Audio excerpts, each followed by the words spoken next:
Einen schönen guten Abend zusammen. Ich darf Sie herzlich begrüßen zur Pressekonferenz nach dem PNDL-Spiel der Augsburger Panther gegen die Löwen Frankfurt. Augsburg siegt vor knapp 6.000 Zuschauern im Curt-Frenzel-Stadion mit 5:3. Bei mir auf dem Podium die beiden Trainer für unsere Gäste aus Frankfurt, Tom Rowe, und für die Augsburger Panther, Bill Peters. Das erste Wort kommt immer vom Gästetrainer. Mr. Rowe, may I ask you your thoughts on the game, please? Yeah, congratulations, Bill. I thought Augsburg, came hard. Much more talent here this year than they had last year. We knew that. We knew they were a very dangerous team. Went over everything we thought they were going to do, especially the one rush goal they got off the face-off, and we just didn't read it. And then we had poor coverage in the D zone, and that hurt us quite a bit. But I'm proud of the guys. They hung in there, fought like hell in the third period, but we still continue to make some silly mistakes, and it costs us. So we just got to keep working at it and tighten up our D zone for sure, and our play without the puck, but our play breaking the puck out is atrocious right now, and that's really hurting us. So overall, a couple of positives, but not good enough. Congratulations, Bill, and your players, and good luck next game. Thanks a lot. Bill, Concords on the win, 5th win in a row. How did you see tonight's game? Well, you know what, it was a close game. Obviously, the shots are very close. I think the chances, what they told me and our guys is 18-17. I don't remember if it was for Frankfurt or for us, but it was a very close game. When it was 5-1, that was probably not indicative of the game, to be honest with you. There was a play in the second period where they went down the wall and rattled one off the post. I think we went down and scored again right after. So that's kind of the fine line between winning and losing today and in the DEL. All the credit in the world for Tom's team to push the way they did, to get it to 5-3 and get the goalie out and then have us hemmed in, right? So we have to learn how to handle those situations a little better, and we are. We're getting in that position lots, so we'll have some live reps, not just practice reps, so that'll make us better. Happy for the guys to get rewarded for the work they've put in here in the last probably 2, 3, 4 weeks. And again, we've got lots of work to do too, right? We can clean our game up and be better and be a little bit more consistent. Tough league to win in. For Jonesy to rattle off 3 straight has been impressive.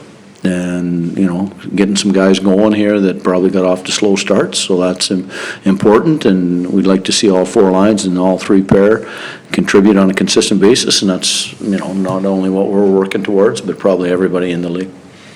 Thanks a lot, Bill. Dann darf ich in die Runde schauen. Gibt es Fragen an die beiden Trainer? Florian Eiserle von der Augsburger Allgemein, bitte. Question to Bill Peters. Maybe some words to Alexandre Grenier. It was quite a good match from him. Yeah. Well, you know what? Grenz was snake bit early in the year. He had a hard time scoring. And then he got one, I don't remember the game, but he finally scored, and then that kind of breaks the seal, right? And then goal scorers, they go through that. They go up and down. He's been really good for us. Even when he wasn't scoring, he was generating offense on a consistent basis.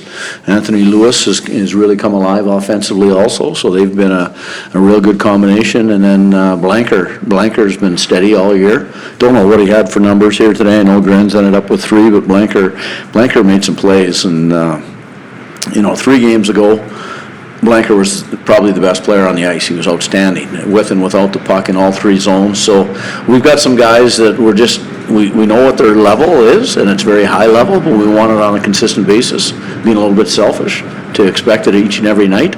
But full credit for Grenz for moving to the middle and driving a line. Another player that is some kind of focus is Pellizzari, a 16-year-old guy who made his first appearances on the ice.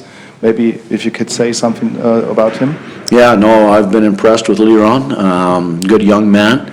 Impressive to be able to play pro hockey at that age.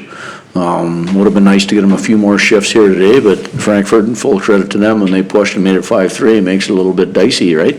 So he's been good. He comes out and he practices with us, plays U20. As a part of our skills session, and you can see the growth in his game. He's doing this, right? And you're allowed to get better as a professional athlete, and a little bit of a stretch to say that at 16, but you're allowed to get better probably from 16 to, what would you say, Tom? 28, 29, 30, 31? He's got 13 years of growth ahead of him if he digs in, and I think he will. I think he loves the game from what I can tell of him. Solid family, good kid, bright future. and it meant something to him, as you could see when he went to the fans. That's a special day for him, I think. Yeah, well, I know what I was doing at 16 and I wasn't playing pro hockey. So, yeah, it is a special day. But he's a guy we got a lot of confidence in, and we reward the guys we try to reward the guys who work hard and dig in and play the right way. And he's done nothing but get better. He came with us up to, where were we? Friday. Bremerhaven, thank you. So he went up to Bremerhaven with us, didn't get a shift, but was around it. Played Saturday U20, his team won. He had an assist. Don't know how good he was or not. He told me he was pretty good. And then all of a sudden he's in the lineup for us. So he's a hockey player that loves the game and got a bright future. I got another question concerning your starting six. Some fellas here came to the mind that on the internet there was another starting six than the starting six that was on the ice. Could you tell us why you switched? No, I didn't switch anything. You didn't switch Somebody screwed that up. Oh, sorry. No, we gave that to those guys at 10 a.m. And we were trying to switch and give them our lineup too and get theirs just to avoid the hassle of waiting until an hour and a half or 75 minutes before. So that's a clerical error on somebody's behalf. We didn't change. It was Chico's line. It was 55 and 62 and 41. I know that for sure. You can check my phone if you don't believe me. I'll bet you a beer that I'm right. And the reason we started Chico's line is they've been outstanding. They've been outstanding in the lead up to today. And last question from my side, how much of the percentage of the hockey you were trying to play was visible today? How much of a Bill Peters hockey was it today? Well, we have an identity that we want to have each and every night. We want to reach a level of consistency.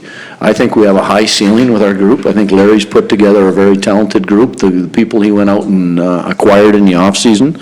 So when I was starting to talk to Larry and he was starting to talk about players, we were talking about players, and he knew what the team needed, and he addressed that in the off-season. So now it's up to the coaching staff and the players to go to work and to maximize our potential. I don't think we're there at all. But then there's 14 teams in the league. Nobody's where they want to be by the time it comes playoff time and everything else. We're a work in progress, but when we play the right way and we play hard, we're a very good team. Keine weiteren Fragen. Darf ich unseren Gästen aus Frankfurt einen guten Hauseweg wünschen. Für die Augsburger Panther geht es weiter kommenden Donnerstag. Dann steht das Derby gegen den IZ Ingolstadt an. Bis dahin eine gute Zeit. Vielen Dank.